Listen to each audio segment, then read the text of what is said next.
슬픔 중에 소망하는 제목으로 함께 하나님의 은혜를 나누고자 합니다. 톨스토이의 사람에겐 얼마만큼의 땅이 필요한가 하는 소설은 아주 짧지만 재미있고 전달하는 바가 커서 최근에 다시 한번 읽게 되었습니다. 러시아의 한 시골에 파홈이라는 농부가 살았습니다. 농부였으니까 땅에 대한 관심이 많았습니다. 그래서 자기 땅을 조금씩 마련해 가고 있는데 어느 날 바시키르 마을의 족장이 파격적인 제안을 합니다. 다른 마을에서는 밭 한 마지기, 두 마지기 정도밖에 살 수 없는 1000루블이라는 아주 작은 돈만 내면 하루 동안 걸어서 표시한 땅은 전부 주겠다고 했습니다. 단 한 가지 조건은 반드시 해가 지기 전에 출발했던 원래 위치로 돌아와야 한다는 거예요. 자, 농부 파홈은 흔쾌히 받아들이면서 다음 날 아침에 해가 뜨자마자 출발을 합니다. 한 평이라도 더 많은 땅을 얻기 위해서 걷다가 뛰다가 쉬지도 않고 계속 그렇게 걸어갑니다. 자, 이쯤 하고 이제 돌아가야 되겠다. 돌아가야 될 타이밍이다. 지점이다. 이렇게 생각하다가도 조금만 더 가서 돌아오자 해서 해가 지기 전에 걷고 뛰어서 드디어 출발지로 돌아왔습니다. 엄청난 땅을 얻게 되었습니다. 자, 땅을 약속한 족장이 당신은 이제 많은 땅을 가지게 되었습니다. 축하합니다. 라고 말하는 순간 농부 파홈은 피를 토하면서 그 자리에 쓰러지고 죽고 맙니다. 그리고 땅에 묻히는데 그 땅의 넓이는 가로가 180cm, 세로가 90cm였습니다. 자, 그 땅이 농부가 얻은 땅의 전부였습니다. 자기 육체 누울 수 있는 한 평의 땅, 그것이 전부였습니다. 자, 이 단편 소설은 우리에게 두 가지를 던지고 있습니다. 인간의 소유 욕망은 끝이 없다는 것이고 또 한 가지는 죽음은 모두에게 잔인할 정도로 공평하다는 거예요. 부자도 권력가도 노인도 젊은이도 남자도 여자도 누구라도 죽음은 피할 수 없고 이 세상에서 얻은 것은 아무것도 한 푼도 가지고 갈 수가 없다는 거예요. 죽음은 피할 수 없고 시신이 차지하는 한 평 이상의 땅은 아무것도 가지지 못한다는 것은 우리의 모든 인생이 알려주는 진리입니다. 그러므로 우리 성도들의 관심은 얼마나 이 땅에 많은 것을 남겨두고 죽을 것인가가 아니라 어떻게 죽을 것인가 하는 것입니다. 자, 시작도 중요하지만 마지막은 더 중요합니다.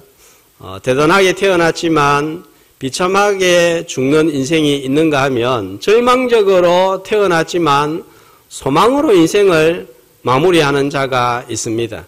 자, 혹 우리가 어려운 형편 가운데서 태어나고 자랐지만 우리 삶의 마지막은 정말 하나님 보시기에 아름다운 마지막이 되기를 주님의 이름으로 축복합니다. 자, 오늘 말씀은 아브라함의 아내 사라의 장례식과 땅을 구입하는 두 가지 내용입니다. 자, 이 두 가지 내용은 성도는 어떻게 삶을 마무리해야 되는지 또 성도는 슬픔 중에서도 어떤 소망을 발견할 수 있는지를 우리에게 알려주고 있습니다. 지난 주일 군사님 몇 분하고 잠깐 이야기를 나누다가 인간이 받는 스트레스 중에서 제일 큰 스트레스는 배우자가 죽었을 때다. 그렇게 이야기를 했습니다. 최고의 스트레스 지수가 100이라고 했을 때, 자, 1절 오늘 말씀해 보면 아브라함의 아내 사라가 죽었으니까 스트레스 지수 100이 되겠습니다. 아브라함의 슬픔이 2절에 보면 잘 표현이 되어 있습니다. 2절 끝에 보면 어떤 반응이 나타나고 있죠. 슬퍼하며 애통하다가 어디에서 죽었죠? 2절에 보면 헤브론, 창세기 13장에서 헤브론 우리 살펴보았습니다. 어떤 땅이었죠? 이스라엘 내에서 제일 높은 930m의 고지대로서 사방을 바라보라는 말씀을 따라서 본격적인 믿음의 여정을 시작한 곳입니다. 자, 믿음의 시작점에서 믿음의 여정이 끝나고 있습니다. 자, 이 헤브론 땅은 유아기적인 교회입니다. 자, 약속의 땅에서 장례식을 치른 복된 죽음이 되겠습니다. 우리 성도들은 믿음의 땅인 교회 밖에서 장례를 치르는 일이 절대로 없어야 합니다. 교회가 우리 삶의 종착지여야 합니다. 죽음은 가장 사랑하는 이와 분리시킨다는 점에서 잔인하고 무중합니다. 죽음은 인정사정 봐주지 않습니다. 사랑하는 사람과 애지중지하던 세상의 모든 것과 사정없이 분리시키는 무서운 세력인 거예요. 하지만 우리 성도들의 장례는 슬픔으로만 끝나면 안 됩니다. 이 마지막 순간 장례를 통해서도 하나님의 뜻과 소망이 드러나고 하나님께 영광 돌리는 것이 우리 성도들의 장례식이 되기를 주의 이름으로 축복합니다. 그래서 우리가 이 세상에 호흡이 다하는 순간 장례 중에도 영광으로 마무리하는 그런 아름다운 성도들이 저와 여러분 우리 다대 교회의 성도들이 되시기를 주님의 이름으로 축복합니다. 슬픔 가운데서도 드러난 하나님의 뜻과 소망이 무엇인지 함께 살펴보겠습니다. 사라의 장례식은 아주 특별합니다. 특별한 이유는 모든 사람의 장례식이 성경책에 다 기록되어 있지 않습니다. 선별된 기록입니다. 하나님의 생명책에 모든 이들의 이름이 기록되지는 않을 거예요. 성도들의 이름만 기록이 된다는 점에서 그 우리의 장례식은 특별한 거예요. 자, 그런데 또 한 가지가 더 있습니다. 사라의 죽은 나이가 1절에 나옵니다. 몇 세였습니까? 127세. 자, 이 127세, 이 숫자가 왜 이렇게 특별할까요? 자, 성경에서 사람이 죽으면 나이가 기록이 됩니다. 자, 모세는요, 120. 요수아는, 성경 퀴즈 대회 하겠습니다. 요수아는 110세, 또 이삭의 나이, 아브라함의 죽은 나이는 175세. 자, 나와 있습니다. 그런데 여성이 죽었을 때 나이가 기록된 경우에는 사라가 유일합니다. 사라 한 명밖에 없습니다. 자, 그런 의미에서 이 죽음은 특별하다 이렇게 되겠죠. 그 다음에 이보다 더 중요한 이유는 이 장례식을 치르면서 땅을 구입을 했기 때문입니다. 23장 말씀을 보면 전체 내용을 보면 자, 장례식에 관한 내용은 몇 절이냐 하면은 20절에서 자, 장례식에 관한 내용은 1절, 2절, 그 다음에 19절, 20절입니다. 4절만 장례식에 관한 거예요. 그 다음에 나머지 16구절은 무엇에 관한 내용인가 하면 땅을 사는 내용입니다. 길게 땅을 사는 내용에 관해서 기록을 하고 있습니다. 23장에 보면 2절에 보면 아브라함이 사라의 죽음을 슬퍼하며 애통하다가 갑자기 하는 일이 있습니다. 3절에 뭘 하러 나갑니까? 땅 사러 나가는 거예요. 어떤 것을 추측할 수가 있죠? 장지가 전혀 준비되어 있지 않는 것으로 보아서 사라가 어떤 질병이나 또 아니면 노쇠하여서 천천히 서서히 죽어간 것이 아니라 갑자기 죽었다 하는 것을 연상하게 합니다. 제가 이 말씀을 묵상하다가 사라는 어떻게 죽었을까 의문이 들었어요. 그래서 아무리 찾아봐도 성경에 기록이 없습니다. 또 요세푸스의 유명한 유대인 고대사를 읽어봐도 기록이 없습니다. 또 주석을 봐도 기록이 없습니다. 자, 그런데 제가 지금 몇 번 인용한 야살의 책 있죠. 거기에는 아주 흥미롭게 내용이 나와 있는데요. 22장의 내용은 아브라함의 아들 이삭을 번제로 드리는 사건입니다. 사라는 모르고 있었던 거예요. 그런데 이 소식을 듣고 아들 이삭이 죽었다 이 이야기를 들으니까 너무 충격을 받아가지고 사라의 몸이 돌처럼 탁탁해져 버렸습니다. 그런데 또 얼마 후에 들려온 소식은 아들 이삭이 죽지 않고 살아있다 하더라. 그러니까 너무 좋아가지고 쓰러져 버린 거예요. 그런데 못 일어났습니다. 자, 지난주에 말씀드렸던 브라질의 572복권 당첨자처럼 행복한 충격으로 죽은 거예요. 자, 성경에는 나오지 않으니까 이것을 믿을 필요는 없습니다.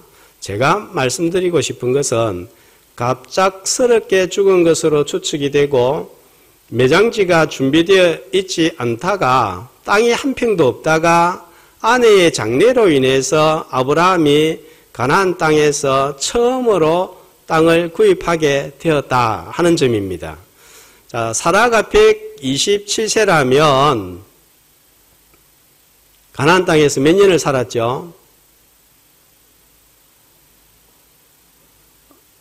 머리가 벌써 복잡해집니까? 그럼 이때 아브라함의 나이는 몇 살이에요? 137세죠. 그러면 이삭의 나이는 몇 살입니까? 37세. 예. 자, 그러면 사라가 가나안 땅에 도착했을 때의 나이는 65세죠. 아브라함이 75세였으니까. 자, 그러니까 가나안 땅에서 몇 년을 살은 거예요? 복잡합니까? 자, 62년을 살았습니다. 62년을 사는 동안 한 평의 땅도 구입을 못했습니다. 그렇다면 왜 62년을 살면서 땅 한 평도 소유하지 못했을까요? 돈이 없어서가 아닙니다. 창세기 23장에 보니까 가축과 은금이 풍부하였더라 했고 창세기 14장에서는 길리고 연습한 종들이 318명이 있었던 한 기업의 사장입니다. 부자였습니다. 그런데도 땅을 구입하지 못했던 것은 자, 4절에 보면은 아브라함은 이 가나안 땅에서 어떤 자임을 고백을 하고 있죠. 나그네고 거류하는 자이다 했습니다. 자, 지금도 중국과 베트남 같은 나라에서는 외국인들이 땅을 사는 것이 금지가 되어 있다고 합니다. 고대 사회에서는 이 땅 개념이 우리가 생각하는 것보다 훨씬 중요했습니다. 생계 유지의 수단일 뿐만 아니라 조상들이 물려준 터전이요 유산이기 때문에 함부로 팔거나 사거나 이렇게 취급을 할 수가 없습니다. 더군다나 외국인에게 땅을 판다는 것은 자기들의 땅을 누군가에게 빼앗긴다 하는 그런 인식이 있었습니다. 절차도 굉장히 복잡했습니다. 돈이 있어도 쉽게 구할 수 없는 고대 사회의 땅에 관한 제도와 땅에 관한 개념이 땅을 쉽게 구할 수 없도록 했습니다. 하지만 아브라함은 아내가 죽자 굉장한 의지로 땅을 구하려고 합니다. 아브라함의 땅 구입은 아주 특별한 의미를 가지고 있기 때문입니다. 자, 전부 다 땅을 가지고 싶어 하죠. 예. 제가 가끔 진해 용원 쪽을 차를 타고 가다가 아파트를 쳐다보면 아주 마음이 씁쓸합니다. 호산나 교회, 명지에 있는 호산나 교회 부목사로 부임을 하니까 용원에 아무도 살지 않았던 새 아파트를 사택으로 구해주었습니다. 참 그 아파트가 좋았어요. 바로 이웃에 호산나교회 장로님들 또 권사님들 몇 분이 살고 계셨는데 그분들이 그때 저보고 하시는 말씀이 목사님 여유가 있으면 목사님도 이 집 하나 사두면 좋습니다. 쌉니다. 한 2,300만 원, 2,500만 원 하는 거예요. 지금 같았으면은 귀가 번쩍 떠해가지고 무슨 말인지 알아듣고 어떻게 해서든지 하나를 구입을 했을 것 같습니다. 근데 그때는 그 말이 무슨 말인지를 못 알아들은 거예요. 지금은 얼마 하는 줄 아세요? 저도 잘 모르는데 최소한 억은 나가는 걸로 알고 있습니다. 그래서 운전하고 지나갈 때마다 그 아파트 보면 그때가 기회였는데 하나 구입해 둘 걸 하는 그런 후회가 들고 씁쓸함이 생깁니다.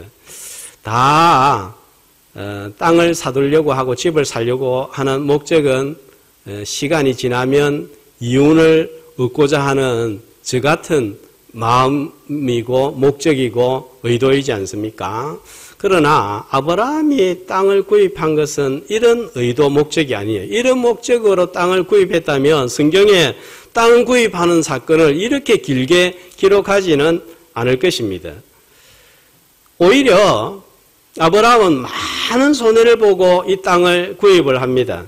조금 전에 말씀드린 대로 당시에 땅 매매는 단순한 동거래 이상이었습니다. 5절과 6절에 보면 땅을 살려고 하니까 이 해쪽 속이 뭐라고 말하냐면은 땅 그렇게 사지 말고 제일 좋은 거 선택해가지고 그냥 안에 장사하시오. 그냥 공짜로 드리겠습니다. 합니다. 그런데 아브라함이 어떻게 행동을 합니까? 7절에 보면 해쪽 석을 향하여 몸을 굽히고 최대한 예의를 갖추고 정중하게 간절하게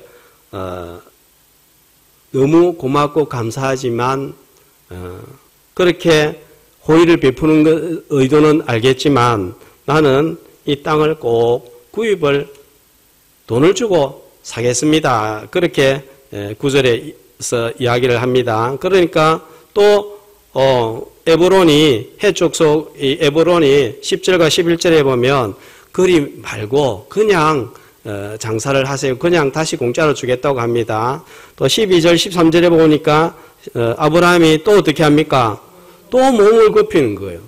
이게 너무 지나치다 할 정도로 예의를 지금 갖추는 아브라함의 모습 속에서 이 땅을 반드시 돈을 주고 사겠다 하는 그런 모습을 우리의 머리에 그려지게 지금 표현을 하고 있습니다. 우리 같으면 그냥 준다고 하면 어떻게 나왔겠어요? 얼씨구 좋아라 하면서 이게 무슨 떡이냐 하면서 그대로 받았을 텐데 아브라함은 자꾸 거절을 합니다. 13절에 보면 자, 에브론한테 이제 밥값을 당신에게 주겠다. 드디어 밥값 이야기가 나왔습니다. 그죠? 돈 이야기가 나왔습니다. 그러니까 에브론이 15절에 보면은 얼마를 부릅니까? 은 400세겔을 부릅니다. 자, 이 가격은 이 땅에 비해서 너무 비싼 가격이에요. 자, 은 400세겔이 지금의 화폐로 좀 계산하기가 어려운데 이 아브라함을 전공한 일령도 교회 목사님이 쓴 책을 보니까 일반적인 사람이 40년간 벌어서 한 푼도 쓰지 않고 모아야 할 만큼의 액수라고 그랬습니다. 자, 우리 1년 연봉이 5천만 원이 되는 사람도 있고 안 되는 사람도 있는데 5천만 원으로 한번 잡아봅시다. 예. 조금 적은 분들도 있고 그렇습니다. 자, 10년이면 얼마죠? 이런 거는 빨리 계산할 것 같은데 5억이잖아요. 40년이면 좀 의외네요. 금방 월급은 계산할 줄 알았는데 자, 20억 정도가 됩니다. 신로한 공원 묘지 한 사람, 두 사람, 한 10사람 구하면 얼마나 됩니까? 10,000,000원씩 잡으면 10명 거 잡아도 1억. 예, 굉장히 빠를 것 같은데 이상한데요. 예. 자, 그렇게 생각해 본다면 아주 비싼 비용입니다. 예, 이 가격을 에브론이 제시한 것은 무슨 의도일까요? 안 팔겠다 이 말입니다. 그죠? 그런데 아브라함의 16절 행동을 보세요. 어떻게 합니까?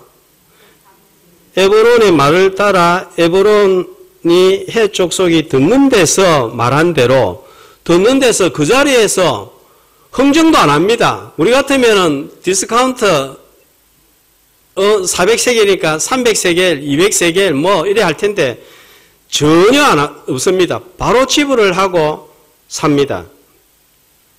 얼마나 이 땅 소유에 대한 집착이 강했는지 보여주고 또 4절에 보세요. 처음부터 매장할 소유지를 주어서 또 9절에 보면은 매장할 소유지가 되게 하고 18절에도 보면 소유로 확정되었습니다. 그럼 이제 더 이상 끝난 거예요. 그런데 20절에 한 번 더 소유지로 확정되었더라. 이걸 의도적으로 소유지라는 단어를 반복을 해서 사용하는 것을 볼 수가 있습니다. 몇 번이나 강조하고 있습니다. 자, 용운의 아파트 땅 구입가는 많은 차이가 있는 거예요. 왜 공짜로 얻을 수 있는 땅을 말도 되지 않는 비싼 값에 구입을 했을까요? 여기에는 특별한 의미가 있습니다. 구원사적 의미가 있습니다. 어떤 의미가 있을까요? 첫 번째로 하나님께서 주시겠다고 약속하신 가나안 땅을 이제 실제 소유함으로 얻게 될 전체 땅의 한 거점을 확보하게 된 거예요. 창세기 12장에서 세겜에 와서 제단을 쌓고 여호와의 이름을 부른 것이 이 땅은 하나님이 주셨습니다 라고 믿음으로 고백하는 행위라면 이제 이 땅을 구입한 것은 실제로 이 땅이 하나님이 주신 땅입니다 하는 것을 짐을 하는 거예요. 표시를 하는 것입니다. 믿음은 보이지 않지만 상 가운데 보이게 드러나야 됩니다. 히브리서 11장 1절에 보면 믿음은 바라는 것들의 실상이요 보이지 않는 것들의 증거라고 했습니다. 이 말씀 아닙니다. 자, 믿음은 보이지 않지만 반드시 우리의 삶 속에서 삶의 열매를 통해서 드러나는 거예요. 자, 기억해야 됩니다. 믿음은 명사가 아니라 동사입니다. 그래서 faith is action. 그냥 개념이 아니라 우리 삶 가운데 행위로 드러나야 된다는 거예요. 믿음의 열매, 성령의 열매를 맺고 봉사로, 헌신으로, 선행으로 구체화되는 살아있는 믿음의 소유자가 되시기를 주의 이름으로 축복합니다. 다음으로는 이 땅이 후손들에게 믿음을 계승하는 정표가 되게 했습니다. 자, 여기에 사람만 묻히는 것이 아니라 두 장을 넘겨서 딱 보면 25장 7절에서 9절에 보면 이제 아브라함의 장례식이 나옵니다. 자, 25장 9절에 보면 아브라함이 어디에 묻습니까? 아들 이삭과 이스마엘이 아버지를 장사하는데 어디에다 장사합니까? 막벨라 굴입니다. 뿐만 아니라 창세기 49장 29절에서 31절에 보면 야곱이 죽을 때에 유언을 남깁니다. 창세기 49장 29절에서 31절입니다. 보여주세요.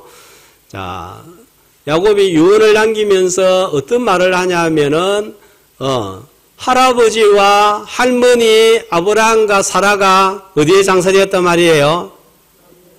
막벨라굴 에브론 밭에 장사가 되었고 또 아버지 이삭과 어머니 리브가도 거기에 장사가 되었고 또 아내 레아도 거기에 장사가 되었고 이 이야기를 지금 하고 있는 거예요.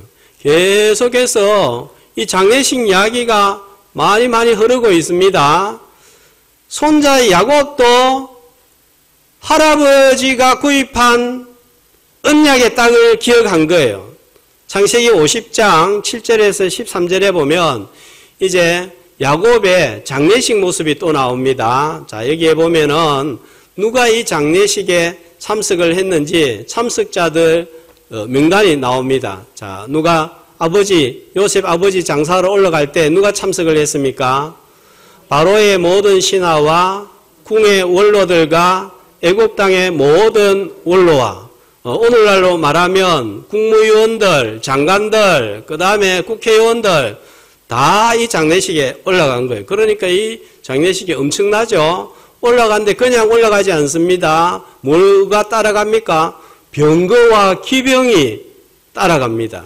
그다음에 그때가 그냥 큰 게 아니고 힘이 큰 거예요. 그러니까 사람들이 다 쳐다봅니다. 도대체 뭔 장례식이 저렇게 크냐.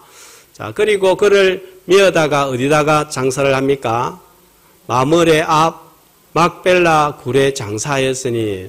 여러분, 이 장례식 이야기가 계속 이렇게 나오는 게 신기하지 않습니까? 성경에. 한 번도 아니고 계속. 자, 뭘 지금 우리에게 전달하고 있습니까?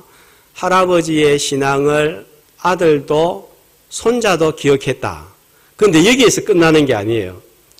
언제까지 어디까지 연결이 되냐면 430년이 지난 후에 이스라엘 백성 전체가 모세의 지도하에 가나안 땅으로 들어올 때 들어오는 길이 바로 야곱의 장례 행렬을 따라 들어오는 거예요. 그러니까 이 믿음이 손자뿐만 아니라 손자의 손자 그 후손들에게 계속 이어지는 것을 알 수가 있습니다. 자, 이런 의미를 알았던 유명한 장군이 있습니다. 그래서 이 헤브론 땅을 차지하기 위해서 싸웠던 사람이 있습니다. 누구죠? 사사기의 갈렙입니다. 자, 그리고 이 땅의 중요성을 알았던 다윗은 7년 6개월을 헤브론에서 통치를 합니다.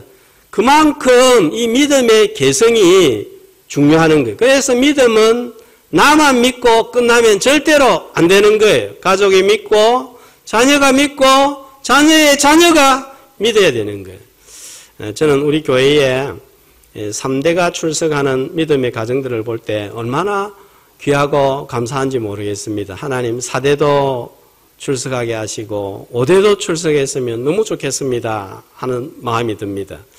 전도가 아주 중요합니다. 다른 교회 성도가 이사와서 등록하는 것도 중요합니다. 그 이상으로 중요한 것이 가족이 믿는 거예요. 짝믿음의 가정이 나오고 자녀들이 나오고 배우자가 나오고 손주들이 조모 부모님 따라 교회로 발걸음을 옮겨야 되는 거예요. 저는 최근에 정양숙 집사님 남편이 나오고 아들 며느리가 나오고 이 손주들이 나오는 걸 보니까 이런 일들이 참 계속 일어나면 좋겠다 하는 그런 소망, 소원이 많이 생기고 기도도 그렇게 합니다. 내만 믿는 것으로 끝나지 말고 믿음을 계승하는 우리 교회 성도들이 되시기를 주의 이름으로 축복합니다. 다음으로 이 땅을 통해서 영원한 땅을 바라보게 했습니다. 사라와 아브라함은 구입한 땅에서 자신이 누릴 수 없다는 것을 잘 알고 있었습니다. 그러면 이들이 바라본 땅은 무엇일까요? 히브리서 11장 15절 16절은 이렇게 증거하고 있습니다. 한 목소리로 그들이 나온 바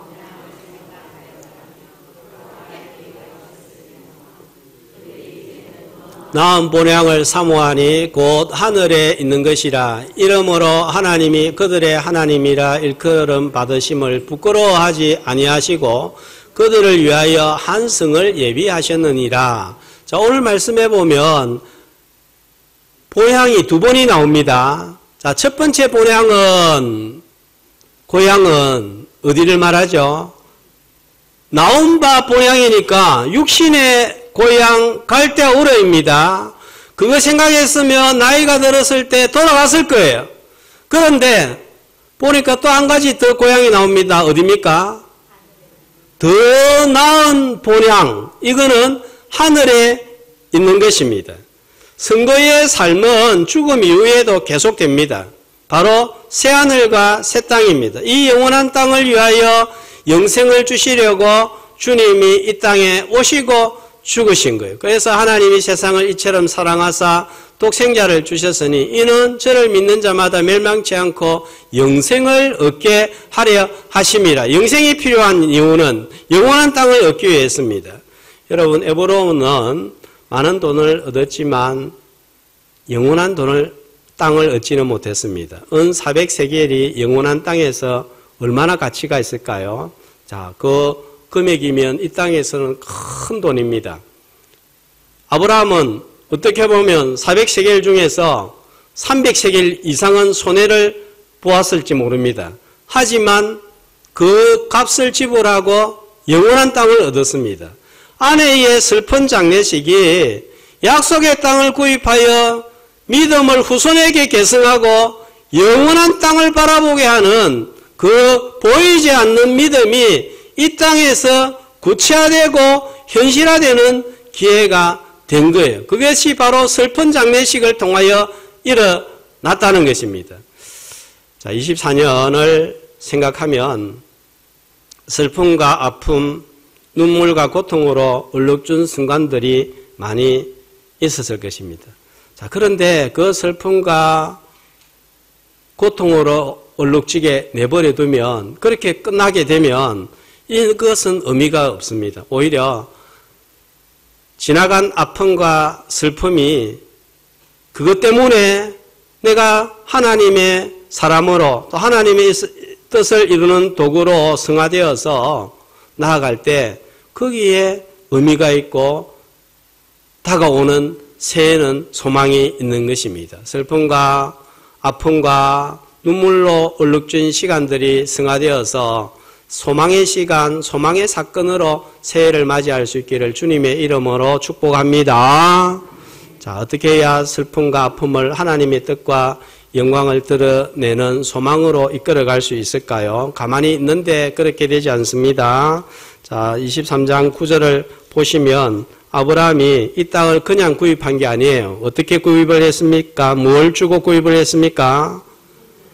그냥 대가가 아니죠. 충분한 대가를 지불한 것입니다. 눈에 보이지 않는 믿음을 구체화시키고 후손들에게 믿음을 계승하고 좋아 보이는 세상을 포기하고 영원한 새하늘과 새 땅을 붙들면서 이 땅에서 살아간다는 것은 결코 쉬운 일이 아닙니다.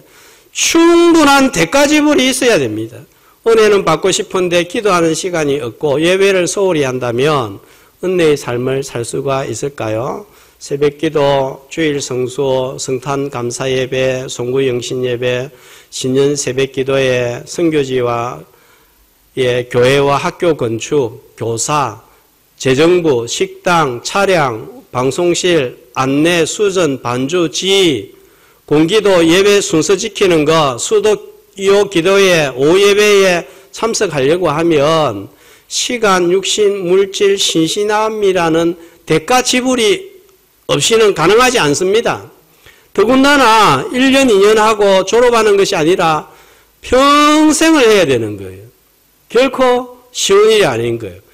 제가 부목사 때에는 장로님, 군사님들이 예배에 참석을 하는 것을 당연하게 생각했습니다. 안 오면 수요일 날 뭐 한다고 안 오시지 이런 생각들을 가졌습니다. 그런데 제가 우리 교회에서 18년을 이렇게 쭉 지켜보니까 이 수십 년을 새벽기도 나오고 수십 년을 예배 참석하고 한다는 것이 정말 이게 보통 일이 아니다 하는 생각이 드는 거예요.